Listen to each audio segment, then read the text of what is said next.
GNC 594. It's Tuesday, July 20th, and you're listening to the Geek News Central podcast, sponsored by GoDaddy.com.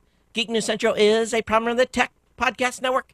But I got a great show for you, boy, I tell you, and it's absolutely beautiful here in Honolulu. More to talk about that. Strap in. Here it comes.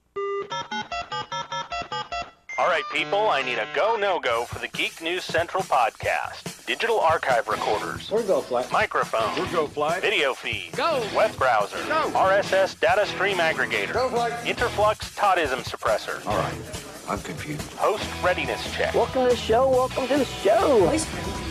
The Geek News Central podcast is a proud member of the Tech Podcast Network. If it's tech, it's here.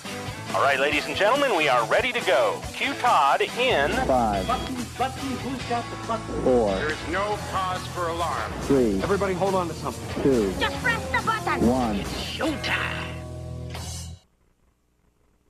Aloha and welcome to the Geek News Central podcast, coming to you as live as it can be from Honolulu, Hawaii, via the Geek News Central studio overlooking Greater Oahu. Hey everyone, welcome to the show. My name is Todd Cochran. Of course, I want to welcome you to the podcast. Make sure you get over to geeknewscentral.com. Check out the great content over there. Of course, you can find all of the archive podcasts available via the podcast link at the top of the website. Of course, I want you to take some time and go through the website. We've got a lot of contributing editors over there, lots of great content being updated on a daily basis.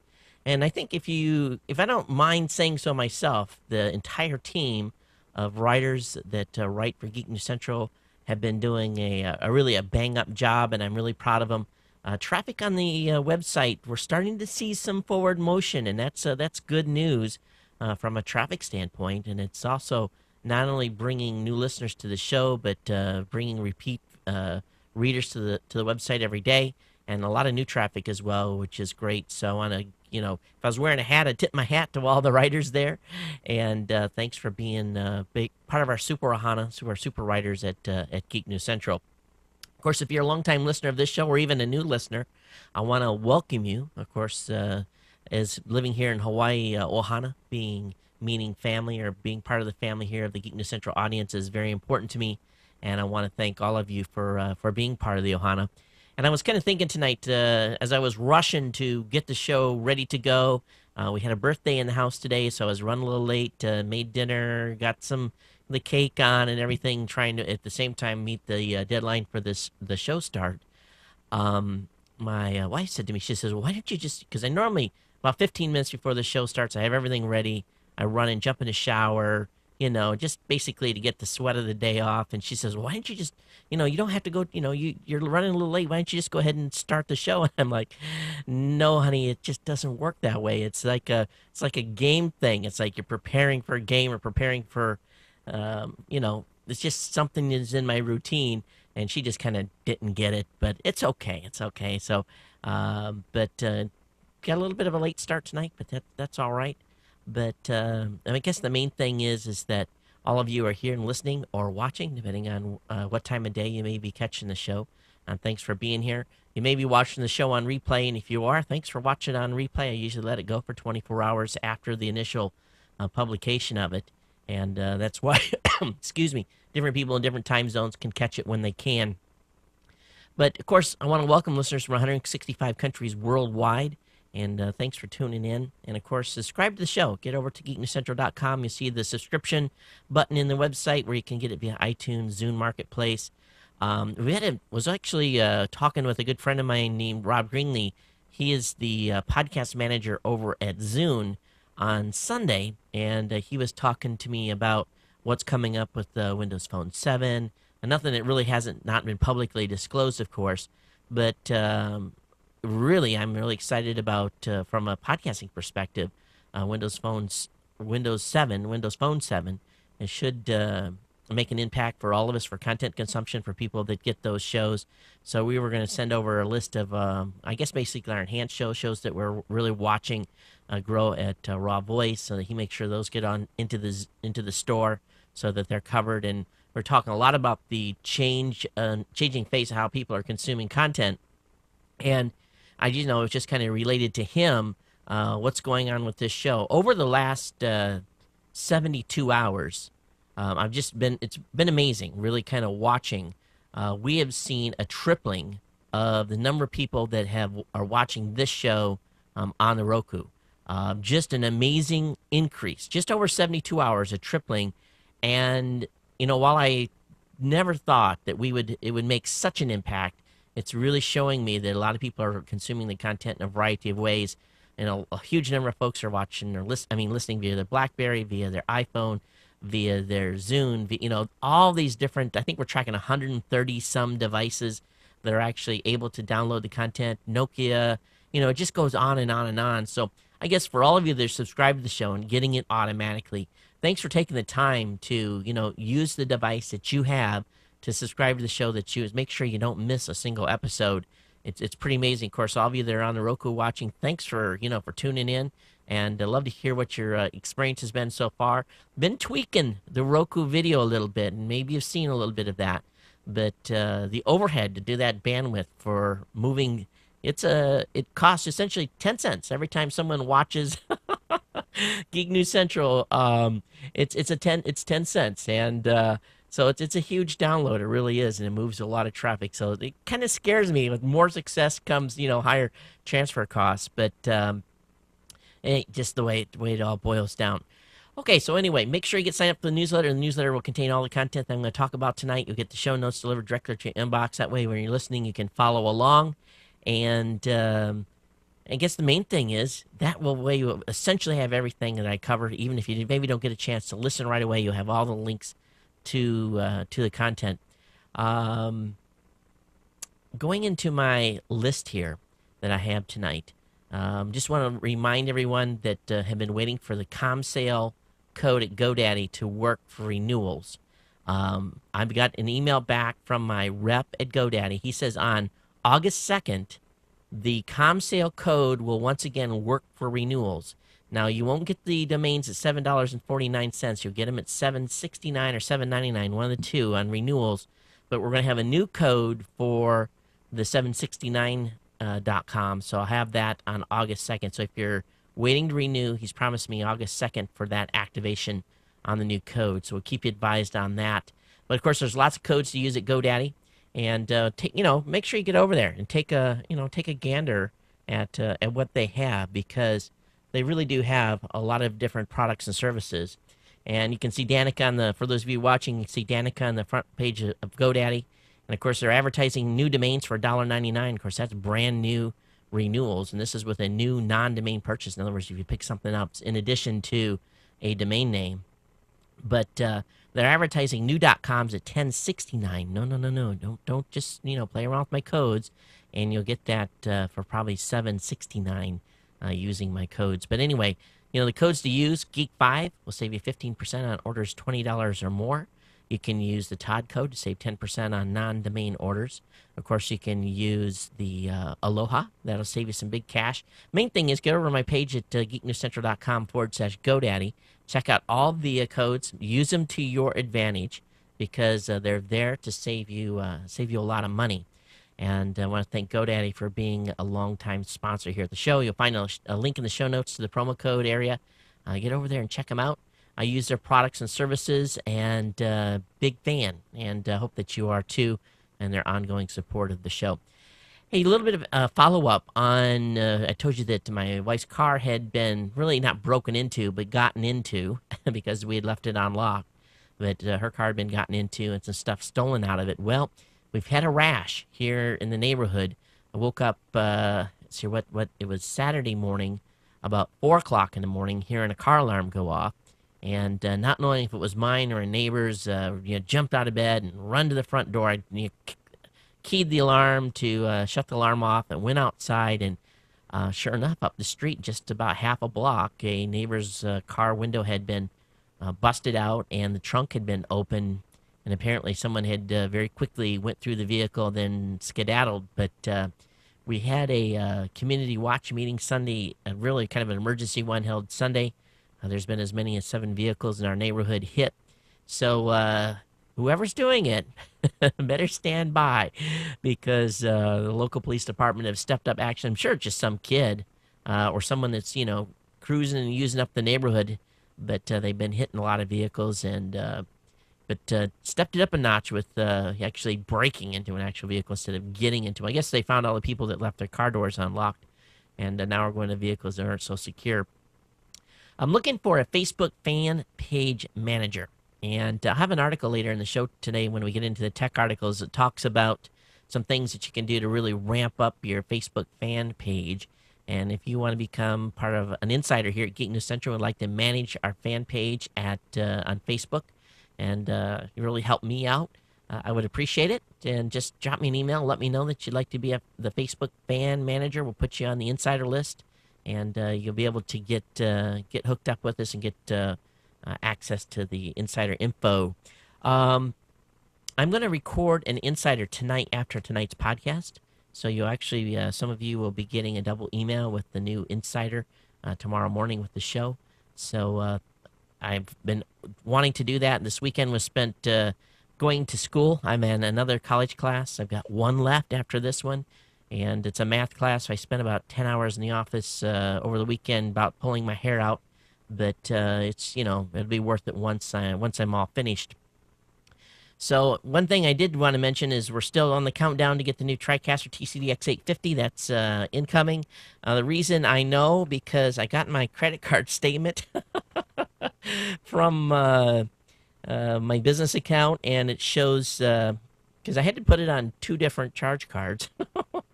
It shows the new balance on this, and I was like, oh, that's nice.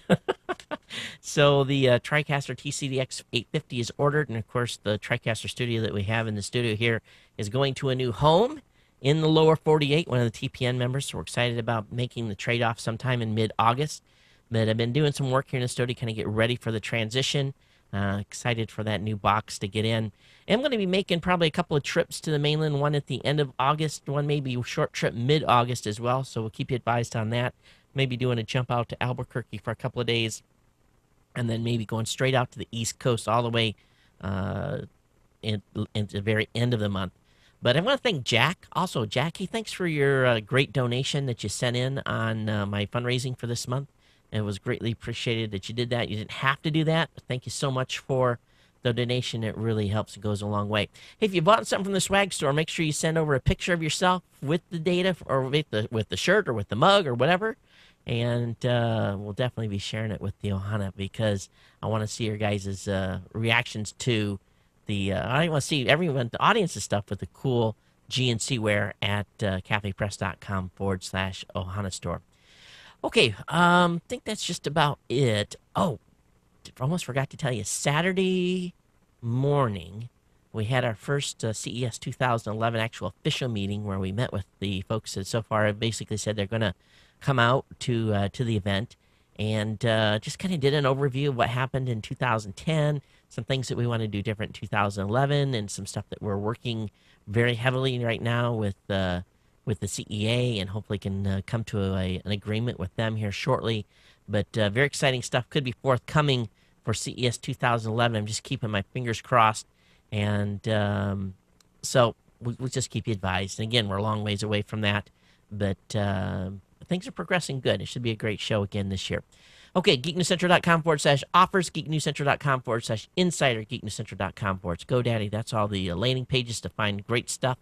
And of course, I want to call your guys' attention to something that I've been playing with. GoToMeeting's been a sponsor here at Geek News Central now since mid-2005.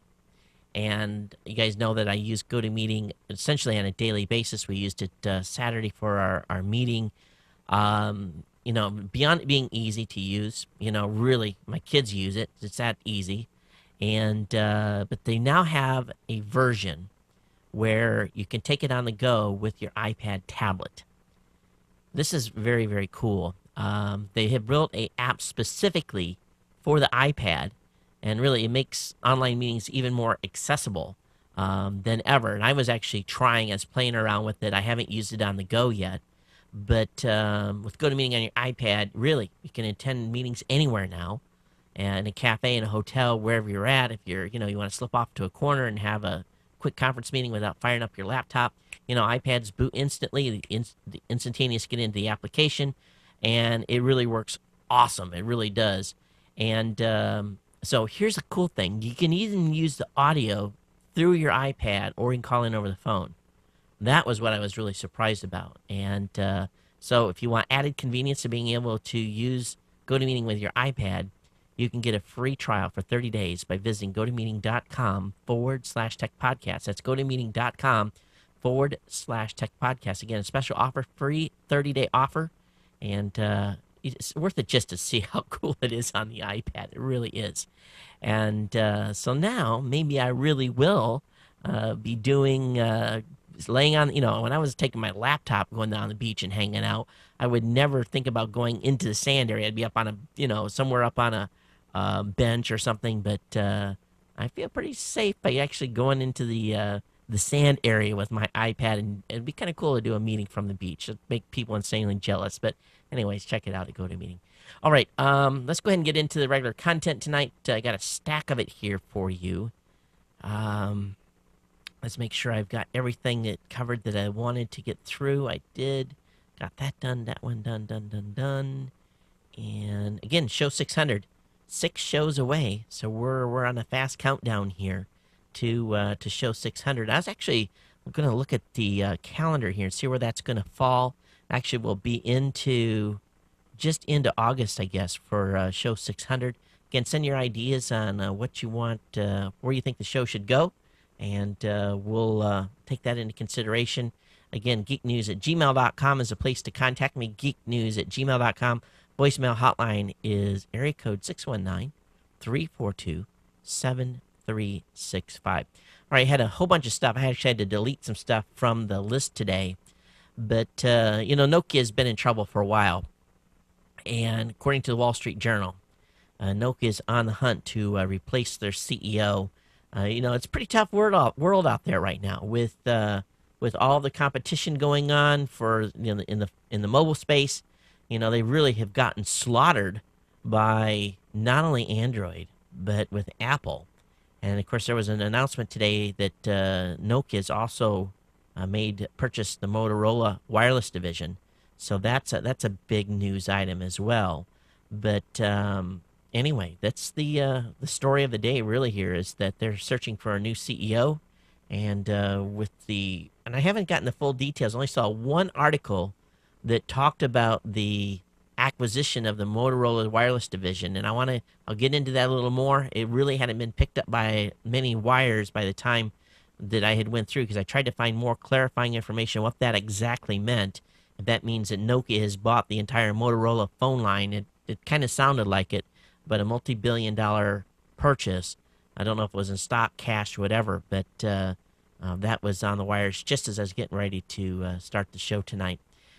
Hey, over on New York Times, they're reporting that Amazon, for the very first time, has said that they are outselling ebooks, by really a wide margin. Amazon said it sold 143 Kindle books for every 100 hardcover books, including hardcovers for which there is no Kindle edition. This is huge. You think about this. Amazon has been in business, what is it now, 18 years, and they sell a huge number of books. I think 15 years is how long they've been in business. But if you think about how short of a time the Kindle has been out, and what percentage of market share the Kindle has as far as all of Amazon customers, in the simple fact that they sold 143 books for every 100 hardcover books, that's huge. Now, of course, on the Kindle, you can buy anything, softcover, hardcover. I have a huge collection. I really do. I probably have purchased more books on the Kindle than I have purchased in a bookstore in 10 years. It just, it makes it easy. Going, oh, that's a good title. Boom, you add it to your list. Gets downloaded. Whenever you get time, you get to it. It's just something there that you have it, and it's available, and they're relatively inexpensive. They don't take room up on a cabinet like I have over here that is full of books. But it's pretty amazing that you think that Amazon's been in business 15 years, yet Kindle has been only available, I guess, for 33 months, that it would really do this big in sales in this short a period. So we'll see how this develops over time, but paradigm shift is big. All right, Apple's released the iTunes 9.2.1 and iBook 1.1.1. And I guess it's just this huge bug fix. And this was over on Engadget. And they basically said there was too many bugs to review, or actually too many things that have changed to even talk about it. But if you've got your system set up to auto update, you'll get that download or not. You're going to be prompted to do that, whether or not you're a Mac user or on the PC. Moving on here, there is, I don't ever remember talking to these guys. There is a company, it's called Pixel Q, basic Pixel QI, Q's 3QI display. And I kind of feel bad about this because in the write-up that the folks at Engadget have, they say if you've not been paying attention to or obsession with the 3QI screen technology, shame on you. Well, shame on me. I don't remember ever talking to these guys.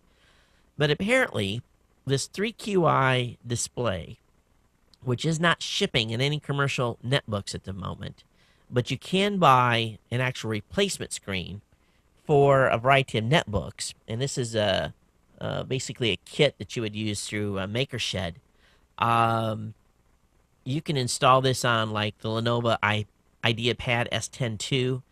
And what it is this this screen allows you to go essentially turn the color off, and it basically allows you to save as much as 80% on power usage. So if you've got a laptop that kind of just sits and doesn't do a lot, but yet you need the power of that specific laptop, and you want a lower power consumption, this is a consideration. They go through the step-by-step process they went through to change out the screen, and they found that they went from 11 watts down to 7 watts of power consumption. Now, is that going to make up the difference in the $252 cost of the screen? I don't think so. But if you've got a laptop that will basically take this screen, it is a good opportunity to, if you got one that needs to be replaced, maybe that's the replacement screen you buy. But, laptops are so cheap these days, it's almost cheaper to throw the things out than it is to get them fixed. It really, really is. I'm in the market right now for two basically 1080i monitors. I've got two SyncMaster 215 TW Samsung monitors here in the studio that really are fine, and I'm going to have to either put them on eBay or sell them locally or something. They're great monitors. They're a couple of years old, but they only get used during the show because I have to upgrade to 1080i monitors for this new TriCaster coming. And so I've been doing a little bit of shopping around and kind of thinking, okay, what do I do? Do I buy a $200 24-inch, or do I spend a little more money and buy replace the 24-inch that's in front of me and use basically just trying to make our heads or tails of which way I want to go. But today the folks at Asus have come out with their 3D Vision Surround 23.5-inch monitor. Now, it's on the high price end. It's about $500, but this is the first 3D monitor that's really on the market for us computer users. It is a pretty nice monitor. It's got a pretty good review, and obviously it will handle resolutions up to 1080i or 1080p. And looking at the specs on it, response time 2 milliseconds is good. But you got the ability to do 2D or 3D on it if basically if you've got capable programs and so forth. But this has been announced today. It comes with the NVIDIA 3D Vision Kit that comes with the purchase. So if you're really interested in seeing what's going on with 3D, this might be the way to go. I kind of like it because it's got a dual purpose here. But I'm not really set on spending $500 for this monitor. So I guess I'll poll the audience. What have you guys bought in a 24-inch monitor recently that is mountable? In other words, you can actually mount it on a wall or on a stand. What is the 24-inch monitor you've purchased recently that has got full 1080i compatibility that you like? What have you purchased for your desktop? I'm really leaning towards some Dell monitors.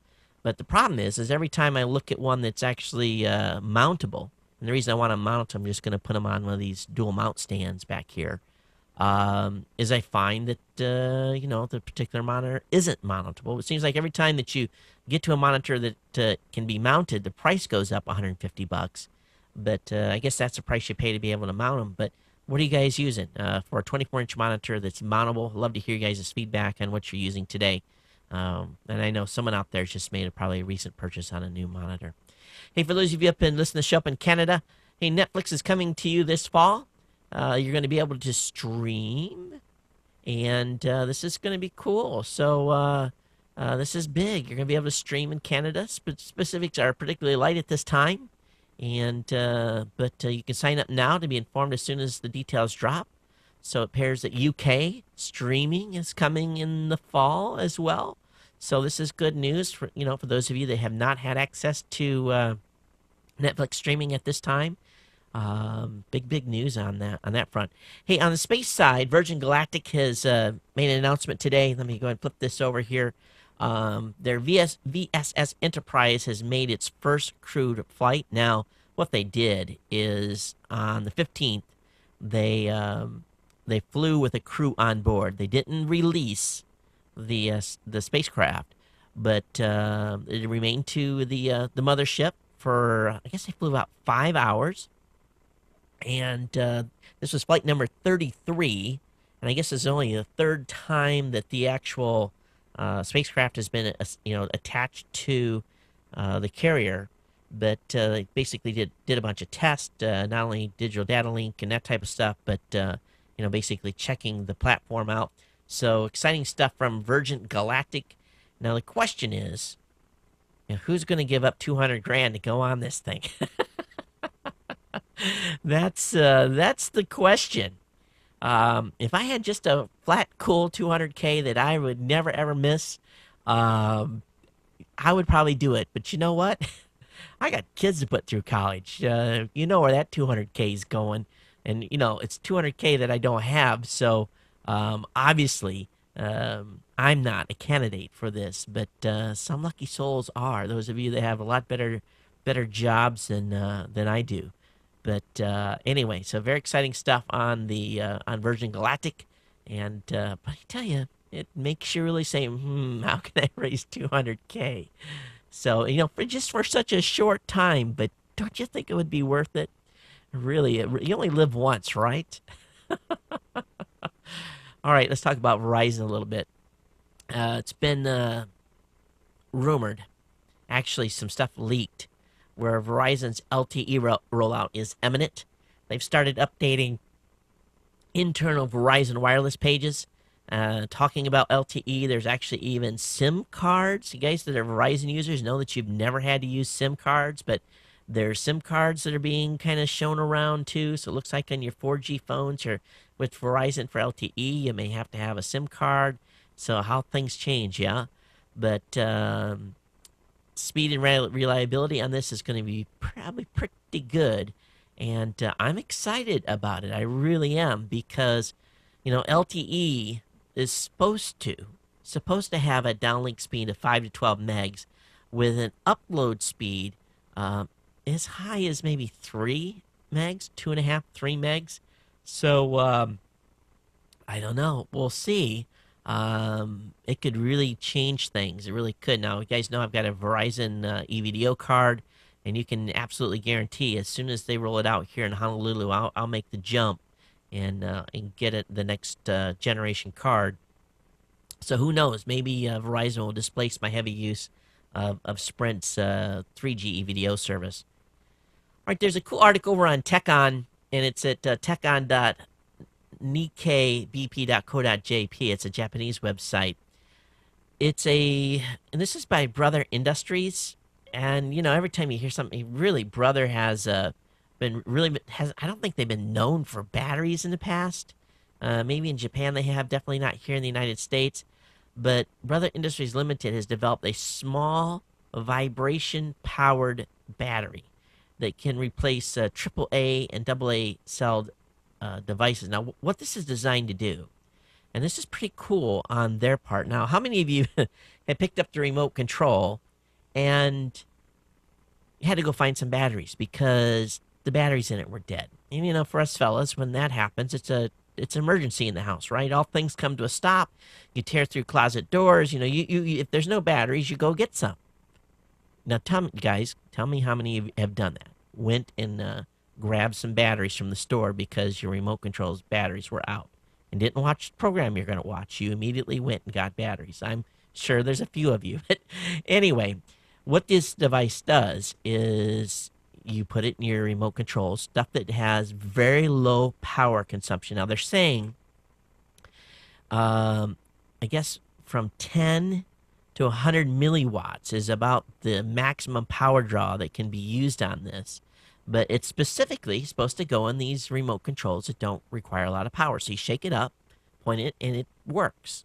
So now, beyond being a couch potato, you will be able to get a little exercise. You'll be able to get a little exercise, you know, shake your remote control, change the channels, you know, change it 4 or 5 times, shake it up again, and change more channels. I don't know how well they'll work, be honest with you, and I don't know when they're going to be introduced here in the United States, but they're going to be introducing these at an exhibition in Tokyo, so we'll see what comes of it. Hey, Alan Buckingham, one of our writers at Geek News Central, wrote up a good article on can Windows Phone 7 take on Android.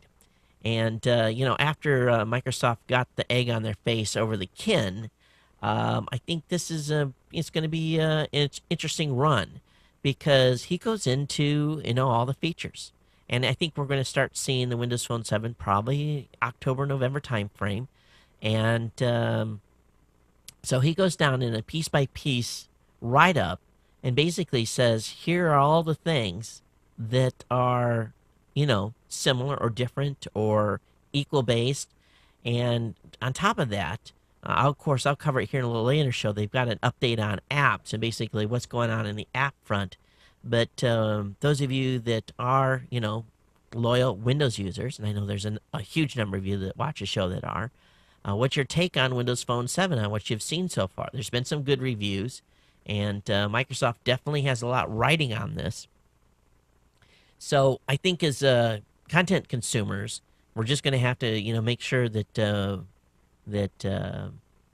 phone does what we want it to do. And maybe between Android, Windows Phone 7, maybe this can cause a little bit of shift and change in the way Apple does business when there's, you know, another smartphone out there that may compete. And again, that's yet to be seen. So, you know, what's your guys' sentiment? Do you think Windows Phone 7 is going to make any mark whatsoever? Do you think it will change the way, you know, if they'll, what do you think, 1%, 2, 5, 10? Will they even be able to accomplish that? Or does Apple have such a stranglehold, and does BlackBerry have such a stranglehold that they won't make any deltas? Hey, there's probably the article of the day I want to link you to, especially if you're a hardcore mobile user, is Gizmodo has a good write-up on the State of Apps report. And it's pretty. They did a nice job with this article. But they talk about the 6 major mobile application stores, 225,000 apps in the iPhone App Store, 70,000 apps in Android, 5,000 in Palm, 2,700 in BlackBerry, 2,000 apps with HP, and 1,083 in the Windows Marketplace.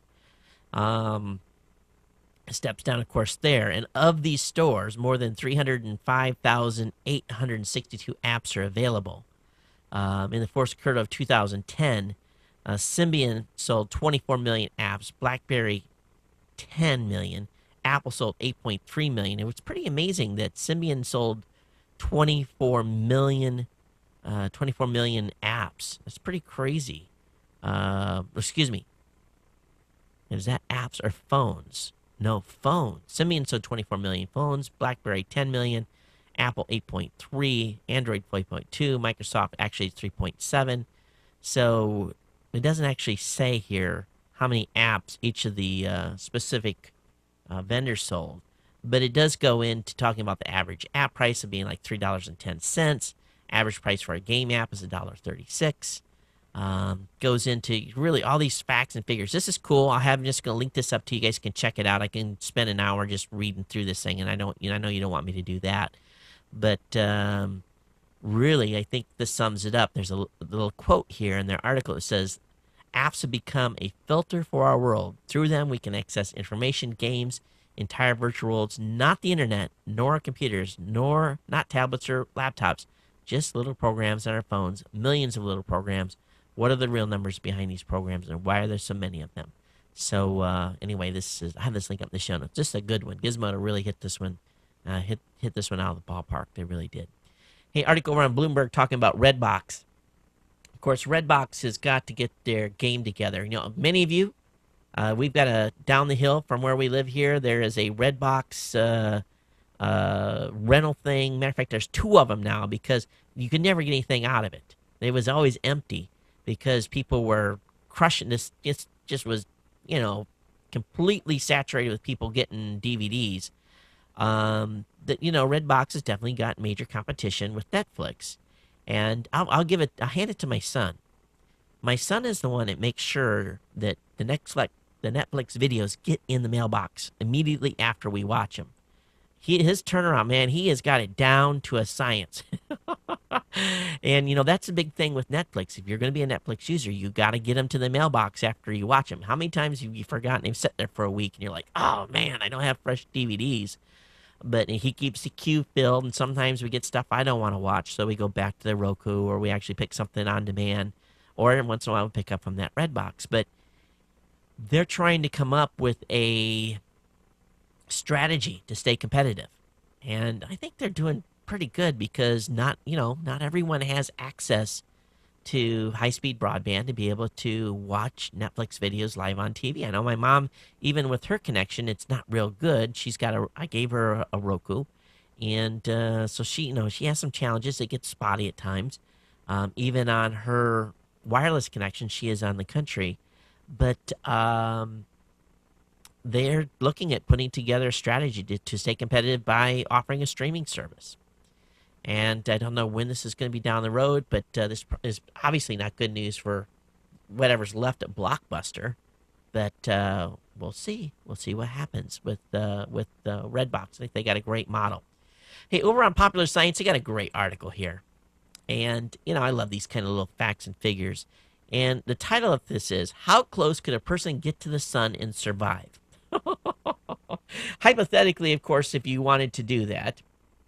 And, I just prefer staying right here on Earth. Thank you very much. But, they're saying here that if you could get within 3 million miles, okay, 3 million miles of the sun, it's only 248 degrees Fahrenheit. And current technology and spacesuits and everything will protect you. But if you get 2.7 million miles from the sun, you're going to need to be in a space shuttle that is completely surrounded with carbon heat shields, because the temperature then is going to be up to 4,700 degrees Fahrenheit. Now, they say it's possible that the space shuttle or a ship could get within about 1.3 million miles of the sun, and but you could only do it for about a second. Because otherwise things are going to start cooking, and it would basically put the space shuttle, turn it into dust in about an instant. But they say that really we cannot even get halfway. Realistically, we cannot get halfway from us to the sun without in really being cooked, and it's through the cosmic rays and the radiation. But if you think about this, the sun is 93 million miles away from Earth. 93 million. And you think about, okay, I can get within, at 3 million miles, it's still 248 degrees Fahrenheit. That's that's pretty remarkable. But that's amazing. It really, really is. But they say if all things withstanding, we could get about 95 to about, starting at the on a football field, we could get out 95 yards before burning up, but we could only be there for about a second. But kind of cool stuff from the folks from Popular Science. All right, ex-Vice President Dick Cheney, of course, we heard the news, has been in the hospital and picked up the ventricular assist device. And, it's very common knowledge that he is suffering from congestive heart failure. And, there's a lot of people in America that have congestive heart failure, different stages of it. And I was really curious. I really had not done any study or any reading on those ventricular assist devices. And really, it's a last hope for most folks. And I was looking at life expectancy on that device, and it doesn't bode well for him at all. So we'll see. I'm sure he will cause a lot of publicity over this device. But I'm finding, too, that most insurance companies still consider this an experimental device, and people have to pay for it if they want it. But they did say that the quality of life generally is long enough to make the operation worthwhile for the patients, a couple of good years at least on the device. But I'm looking at this thing, and it definitely adds some hardware to your body. But I have this link up in the show notes about this. But yeah, it's one of those devices where you go on it, you better have made peace with your family, and they know your wishes and have all your will in place, because you're not going to live forever on this device. So anyway, irregardless of how your feelings are in the political world, we wish him well, and we'll see how he does on this device. Hey, one thing that I've always wished is when we go to trade shows, we have to hump so much gear. And really, I really have to really struggle to think about which bags, camera bags we're going to take, and getting them checked in at the airport, and, putting them in his checked luggage, all this stuff that we go through. And then we're at the show. You don't necessarily want to carry the bag that you had on the airplane because it's so heavy. CATA, and this is a world-famous bag company for cameras and stuff, has come up with the inflatable camera bag.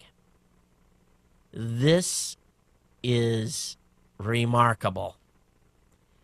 I am thinking this is going to sell huge, because what it allows you to do is it's going to allow you to ship in your cameras. And they didn't put a picture on the website over it. Let me see if I can find one. Oh, there it is. Let me bring this up. It looks like almost any other bag, but it's definitely not. And but the reason I like it is that, let me put this up as soon as it comes up. There we go. What I like about it is you can ship in your cameras in all these protected cases. Then you can ship with it these inflatable bags. And once you get to the show, you take them out of your shipping containers, you put it in the inflatable bag, and you really can kind of cover the show easily with this bag. And then when you get home, you put it back in your shipping container. You ship them home, and then a lot of cameramen say, "I'll never travel without never ship my cameras." Well, sometimes you just have no choice. But I see guys all the time getting on airplanes with big cameras. But when you're shipping 3, 4, 5 cameras out to a show, you can't carry all those on. And but I understand, $100,000 camera, you probably carry it. Mine are not $100,000; they're $5,000. But still, at the show, this is going to make for a perfect bag. So anyway, I'm geeking out on this. And I know it's not super techy for the rest of you, but very cool. Hey, there's a demo that the Navy, I don't know if this was supposed to get released or what, but the Navy shot down an airplane on the Pacific Ocean using the new laser weapon system. This is a new weapon system that was developed by Raytheon, and this is pretty cool video. They show, it's kind of grainy, but all of, see this drogue come flying in, and you see all of a sudden it's getting brighter, smoking flames, and then tumbling in the air and crashing down. I don't know what kind of energy it requires. I'm sure they gotta have plenty of power to run this thing, but it shows them shooting down an airplane with this. Star Wars is here, folks. Lasers shooting down aircraft, and pretty cool video. So I'll have that linked up for you in the show notes. There's a good article hear about the New York Times, followed up by a huge number of sites about tech burnout or news burnout. And I know that after having blogged on Geek News Central for as long as I have, that there is a certain level of burnout that you get for trying to stay abreast of the news. Now, you guys know that with the show being twice a week, and not having to write all the time like I used to, because I got folks that help contribute to the website, it's really been a lifesaver for me, and also re-energized the website with blog content, where at times I was just doing shows and not a lot of blogging. So I truly believe, though, that with the journalism online, the way it is, writers are really attached to computers 24 hours a day, especially for groups like Gawker Media, TechCrunch, all those big sites that are, doing 50 articles a day. Now, I'm quite satisfied with the 2 or 3 articles a day that we put up on GNC, and try to tell the guys, hey, write original pieces, your own thought pieces, link back to stuff as you need necessary. But I do understand where the New York Times is coming from this, and I don't, some folks have said this was a sensational piece about the frantic world of online journal. It is a frantic world, and it's not a 9-to-5 regimen, and it's weekends and everything else to go along with it. Same thing like running a startup. You don't sleep. There's no such thing as sleep, but it goes into it. How many of you get a little burned out from watching too much news or reading too much news or studying or trying to find stuff, if you're writing for your own blog or doing your own podcast? I'd love to hear your feedback. geeknews@gmail.com, voicemail hotline 619-342-7365. Okay, I got a stack of stuff. I got to pick up the pace here. Hey, the telco lobby loses its best stats as the U.S. falls in broadband ranking. This is a study done by who did the study? It doesn't say who did the study, but essentially what they did, it's called the Connectivity Scoreboard. Oh, it's sponsored by Nokia Siemens Networks, and it basically measures not only raw infrastructure, but it also measures broadband policies and how people are using the internet. And here's the thing that I love the most about this article, and it really sets in stone some things that I think all of us are feeling. It says, it's important to know, let's see if I can find the section let me get this right here. Oh, the deep-seated trends include an inattention to boosting average upload and download speeds at consumer homes, a lack of penetration across the entire country, and a decline in graduation rates, showing a less educated population capable of wielding broadband connectivity effectively as tools. Basically, the U.S. has been resting on its laurels while other countries have improved relative to the United States. For example, Sweden's deployment of LTE and improving how business used broadband. Now, the U.S. started in the top spot in 2008, and then this year fell behind. But I find it very interesting that they would say, again, average upload and download speeds haven't improved, but I didn't realize that there was a decline in the number of graduation rates within the United States. That was a stat I wasn't really aware of. Hey, over on Robin Good's new media site, masternewmedia.org website, he's got this article here on how to create a Facebook fan page, guide to the best strategies and examples. And this is the source article I'm going to turn over to our whoever wants to volunteer to take care of our Facebook fan page and go through these steps. And this is kind of what prompted me to ask for someone to run the fan page tonight, was just reading this article. So I'll have this linked up for those of you that have fan pages of your own, and you can check it out within the show notes tonight. Apple's closing on Microsoft in the revenue race, and there's some prediction that Apple could have higher earnings this quarter than Microsoft.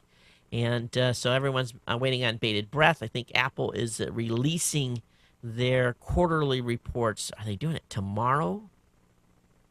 Yeah, sometime here. Yeah, they're going to be doing it tomorrow. And then Microsoft is going to follow a couple of days later. So we'll know here directly what the real numbers are from Apple. But people are predicting they could overtake Microsoft in actual gross revenues and profits and so forth. Also, Apple has responded to lawmakers' questions about location data collection. This article that is followed up from what we talked about before. This was over on the New York Times. Let's see if I can make this work. Okay. Oh, no. Let me do this. Okay. Every once in a while. There we go. So essentially, Apple responded to a request by a senator, or actually two representatives. Representative Edward Markey, Democrat, Massachusetts, and Joe Barton, Republican of Texas, who basically wanted to know some questions on how they were using user location. Apple noted that user location information cannot be collected unless a user has the device location service turned it on and has allowed individual applications such as Google Maps or Yelp to use location data.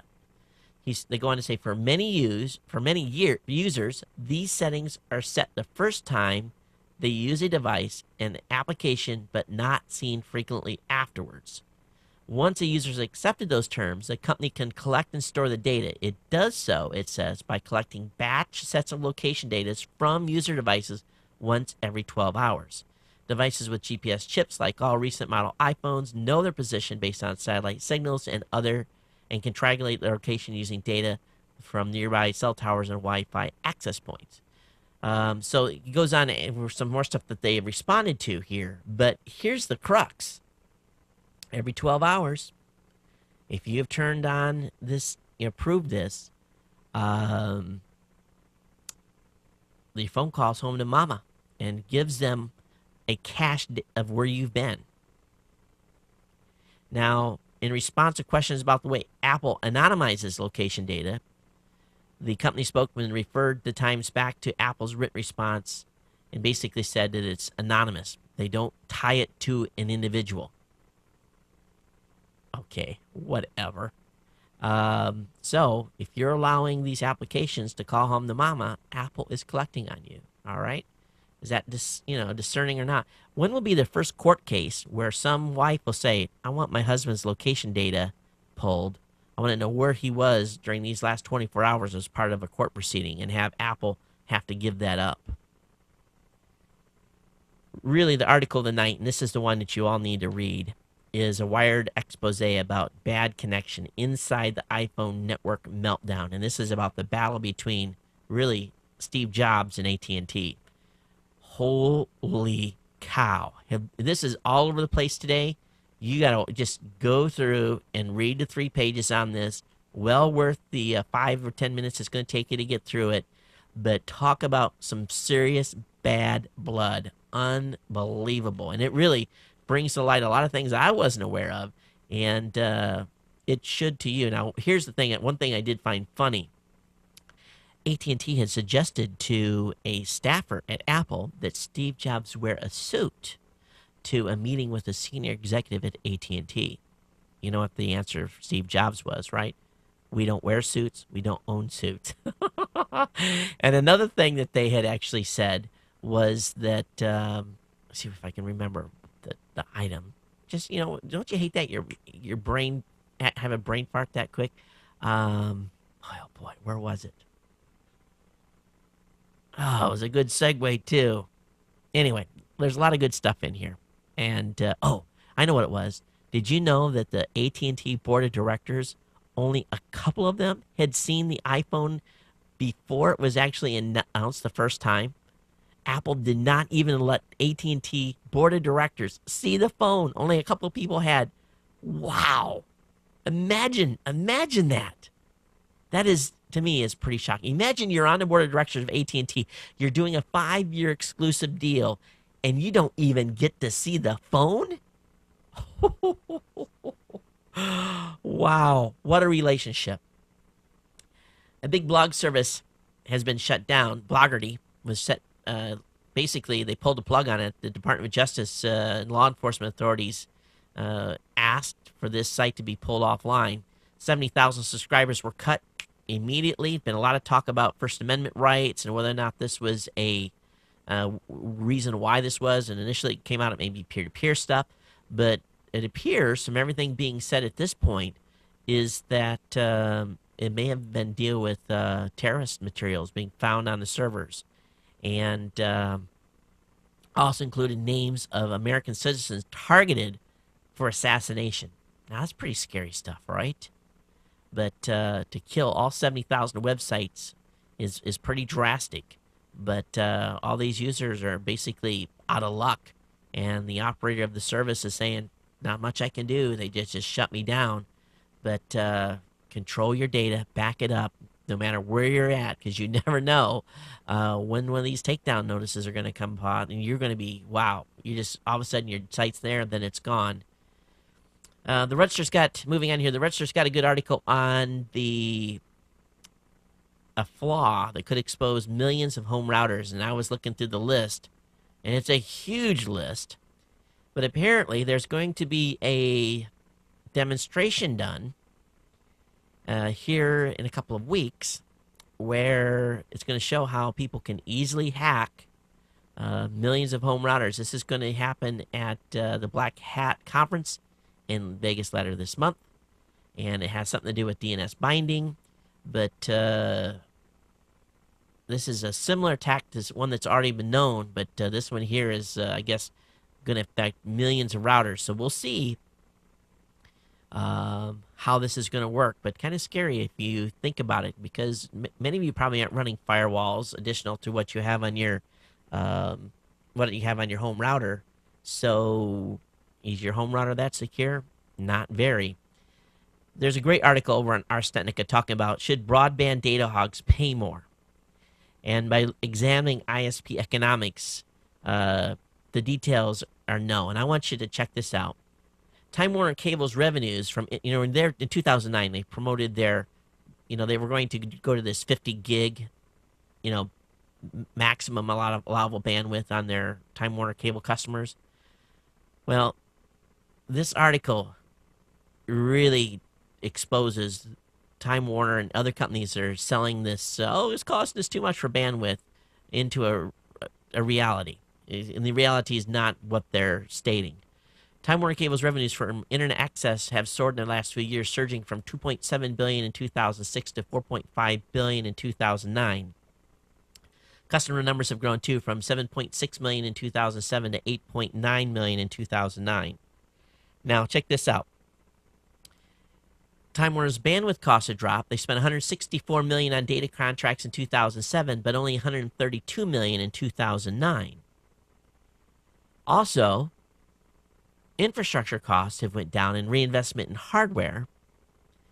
So, you know how they were quoting, hey, it's the bandwidth, people are using too much bandwidth, they're taxing our stuff. Well, they've changed that to more of it's the labor. The labor's what's, because these folks are using so much bandwidth, we have to go out in the neighborhoods, we have to install new gear, we have to subdivide the neighborhoods, we have to install this new stuff. So labor costs are what affecting us on the cost of bandwidth.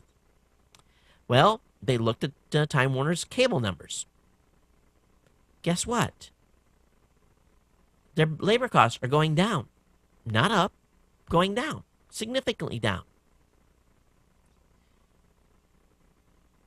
This story goes into a whole bunch more, read the stock report, read the earnings report, and then put it to the logic, or put it to the press speak that they've been speaking all this time about, too much bandwidth being used by heavy users and how it's costing them so much more money. And really what it boils down to is the reason they want to put bandwidth limitations on, or that what they attempt to do, is purely by greed. It's greed, greed, greed, greed. They want more money. That's all it has to do with. Cost of bandwidth has went down. Cost of labor has went down. So their two arguments on why they need to have bandwidth caps have been completely destroyed. And we know that bandwidth has continued to get cheaper. I know, especially because we continue to negotiate lower bandwidth rates for raw voice. And greed. Oh, man. Unbelievable. It really does. So anyway, I have this up in the show notes. You guys can check. You got to read the whole article here. And I'll just put it, Time Warner Greed, on the show notes so you guys can find it easily. Once you go through this, I'd love to hear your feedback on this whole article. Just really puts the cable companies in light of what they're really trying to accomplish with, all the talk about, in the past at least, with bandwidth caps. Hopefully, this type of data will allow educated consumers to go back and say, well, what are you saying here? Your, financial numbers don't say what you're trying to say, or it doesn't sell what you're trying to say. So anyway, I'll have that link up in the show notes for you. Moving on. Hey, if you did peer-to-peer on Hurt Locker or Far Cry, I'm sorry, you are probably going to be sued. Apparently, this company, this law firm, is hiring a whole bunch of smaller firms around the United States to get actions underway. They say their goal is to sue every single person that downloaded Hurt Locker or Far Cry illegally. And this has been in the news a lot with the EFF and NAACP, NAACP going, and filing briefs, and there's a letter that's going to be going to the violators initially, talking about what they can and what their rights are and so forth. But it's going to get ugly here next month. The RIAA obviously didn't learn. They spent millions of dollars on lawyers and got just about this much money. So it's just one thing. It's another. How long before these folks learn too? We'll see. They're being pretty aggressive. All right, new Windows shortcut 0-day exploit confirmed, and be careful who you share USB sticks with. More viruses are being transferred these days on USB sticks, and you may get one from a buddy, and you never know where it's come. And please, if you find a USB stick on the ground, don't pick it up. Don't stick it in a laptop. Leave it. That is like a loaded gun. USB sticks, they are dangerous, dangerous, dangerous, dangerous. Only buy from reliable sources. Don't buy bulk. Even then, you're not 100%. Scan your USB sticks when you first get them. Please, please, please, because this is where a lot of viruses are being spread. Got a couple of articles about bogus reviewers. I'll have that linked up in the show notes. A pretty cool medical article about pain relief implant and how it's being controlled now by an app on an iPhone, and how basically pain management is being applied now in new ways. Some pretty exciting stuff. Good article over on CNET talking about how Honda is going to be rolling out a plug-in hybrid car in 2013. So, I like what Honda does, and I'm sure they're going to be rolling out a large number of green vehicles. So we'll see what happens with this, but this will be their first purely plug-in hybrid vehicle that is completely 100% electric, and have basically a range of about 37 miles. How many of you could get back and forth from where you live to where you work 37 miles? Does that work? I can't go downtown to Honolulu and back 37 miles. I'd have to find a place to plug in. And it's hard enough to find parking. Imagine finding a place that will let me charge my car. Okay, Boxy is almost ready. There's one thing I do have to criticize the team at Boxy just a little bit. And, there's so much anticipation built up about the Boxy release. Over at eHome Upgrade, they basically showed the Boxy box, the production Boxy box, and it was basically shown by one of their key developers or designers, and I guess it's the chief product officer, and they've got such a great product that's going to be coming to market, and I understand his enthusiasm, but they could have really done a better job at introducing this. I guess a young company, they're hip. This is kind of the way things are done. I think it's cool, but these guys are under a lot of pressure. They're under Google TV. Roku's got a head start on them. They're under a lot of pressure to do things in a big way. And believe me, I want them to succeed. I want them to sell millions of units. But I really wish they would have had a more formal, kind of a, jazzed, take a card out of Apple's playbook and doing announcements. It's a good strategy to, really get people hyped up and ready to go. And they could have really done a little better job at it, I guess. But again, I remain a big fan, and it's the way they did it, and we'll live with it. But am I wrong? Am I wrong in thinking they should have jazzed it up, or you guys think it was perfectly fine the way they introduced the final version of their production box? Love to hear your feedback. geeknews@gmail.com, voicemail hotline 619-342-7365. All right, got to hurry up here. Getting Lost with Google Maps is a good article in the UK about how Street Views, essentially the Navtech satellite systems they're not updating the data from Telestar or TeleAtlas, and people are having some major issues, even after people are reporting problems with maps. You guys finding that when you're driving around with your GPS? Also, Intel, they've introduced a 6-core machine. Pretty exciting stuff. I don't know if you guys are into cores. I am. More cores, the better. So they've introduced that today. And, of course, the Information Week article on Nokia Symbians to buy Motorola unit for $1.2 billion. I have that in the show notes. And the most disturbing article of today is of companies that all they do all day long is basically review stuff that have been submitted to a variety of websites, and this has got to be a job where you're going to have on-site counselors. Some of the craziest stuff these people have to see. You have to have pretty thick skin to have one of these jobs. Imagine looking at images all day long that have been uploaded to social media sites to make sure that they're not violating laws, or, it's pretty scary what these folks are having to review and see. 2 or 3 articles here from Tech Dirt. One about the London Times having only 15,000 people sign up for their paper. I actually thought that was a pretty good number for the first couple of weeks of business, and talking about some articles about long and short form content. But the last article of the night is talking about vaccination patches and how it could make immunizations painless. So I think I'll take the shot. I don't know if I want anything sticking to my skin that would deliver an immunization, but probably good for kids. But we'll see how this makes it to market and whether or not it gets much acceptance or not. But it's the new patch is coated with 100 microneedles that are shorter than a necklace thickness. Why don't we just get jabbed? Isn't that easier? Really?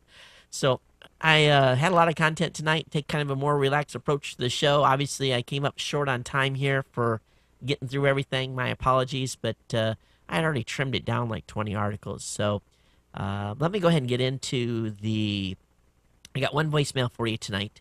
Again, geeknews@gmail.com, geeknews@gmail.com. Voicemail hotline is 619-342-7365. Here comes let me turn the volume up on this so that y'all can hear it. And this is from Brian, one of our contributors from time to time, and you guys will recognize the voice immediately. Here we go. Hey, Todd. Brian in Brooklyn. I wanted to share something with you, a product that I found that is simply amazing, but I seem like I might have a little bit of an issue with my microphone. I'm holding it on the lower left edge here, and it seems like it's... let me get a piece of duct tape and see if I put that... There, let me see if that, there you go. Okay, so my quest for this product began when I was renting our apartment downstairs. I told the girl that was going to be moving in that I would include free Wi-Fi. I have a lot of bandwidth, not really a big issue, but I told her, look, you can use the Wi-Fi for email and web browsing, but no streaming or downloading music and video. If you want to do that, get your own connection. She says, okay, great. A couple weeks later, bump into her. She says, oh, hey, by the way, I watched a movie online on Netflix, and the connection worked fine. Okay, we got a problem. I want to give the tenant the free Wi-Fi. It's a nice perk. Lets me charge a little more rent, but I'm not going to give her a big fat bite for video. I mean, if I was going to do that, I'd have to charge a lot more. Right. So how am I going to limit her or restrict her from watching video? Best thing I can come up with, if I can limit her download speed to, say, 256, maybe 128K. But how am I going to do that? I can't find anything on a consumer level sold in the United States that will allow you to completely control the bandwidth. Maybe you can flash a third-party firmware on a router, but even that's not clear. I'm not going to set up commercial gear or run a Linux box, complicate the network, use all that additional power. I eventually found this company, Open Mesh. Now, these little routers, actually called mini routers, Yep. simply amazing. $40. No, actually, $20 if you got your own power supply or wall wart. Now, the way these things work is you connect the first one or the initial one to your network wired, either directly into your modem or, which is what I do, is hook it into my existing router. I use my D-Link wireless in for me, the mini router for the tenant. But once you have one of these things hooked in, you can add as many as you want. I mean, in theory, you could get across town with these things. They say every 50 to 150 feet. Obviously, there's going to be a limit at some point. But very easy, mindless to extend your network. But each one lets you set 2 SSIDs, one private, one public. Public can be encrypted or not. I give 56K to the neighborhood. Gratis. Unencrypted.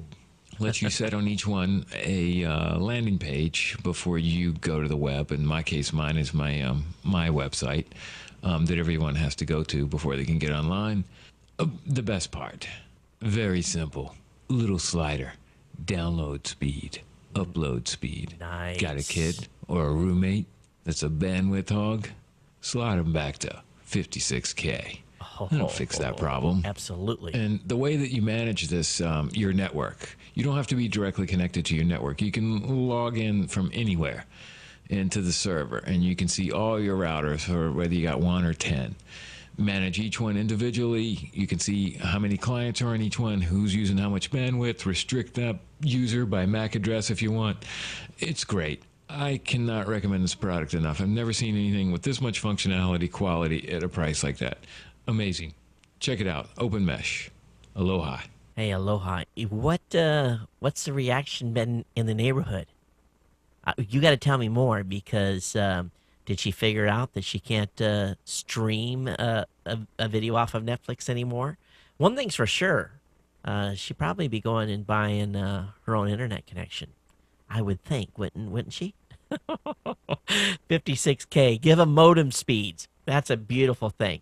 Bring them back to the, well, not, some of you are still on dial-up, so I shouldn't say dark ages, because some of you are stuck on dial-up with no choice, with no other choices, so it's not fair to say that. But, yeah, I'll definitely be checking out Mesh. And Brian provided the links to the content, or actually to the website, so I'll have that up for you.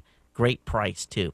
Hey, got an email from Trucker Tom saying, hey, Todd, Netflix to launch streaming video services in Canada. Yeah, covered it earlier in the show, Tom. Thanks for that. I appreciate you giving me that info. Also, personal power energy device feeds from human movement. And this is a little bit different than the Brother product. This is out of a company out of Tremont Electric. Actually, that's the name of the company. Tremont Electric developed a tool that not only solves a problem. What problem is that? Oh, a cell phone or battery dies at the worst time. So this is a earth-friendly product out of Cleveland. And we'll have the link up to that in the show notes. It's called N-Power Peg. And we'll check that out. And Peg works with this. Anyway, pretty cool stuff, Tom. I didn't go actually to the article. I was reading through your notes here on this. But the N-Power Peg, $150. But I have the link up for all the HANA in the show notes. Got an email here from Jason. He says, oh, hey, Jason, absolutely. You sent me stuff for the Ohana store. I'll get this ordered for you. Thanks for sending that to me. I appreciate it. I'll get this ordered for you tomorrow and get this up to you in Ontario, okay? Last article. Let me look at the date on this. Yeah, it was the one about the WordPress host that was shut down that had 73,000 blogs. And, of course, I thank Jack already for his contribution.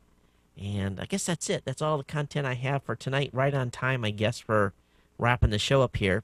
As always, folks, remember you can write the show at geeknews@gmail.com, geeknews@gmail.com. Voicemail hotline is 619-342-7365. How many of you that were watching the video today noticed a little bit difference behind me? Did you guys notice? Is it a little better? This part of the general house cleaning I did here. And I got some wires hid and, did some of that stuff. But anyway, hey, for the rest of you, thanks for hanging out with me. Thanks for being here.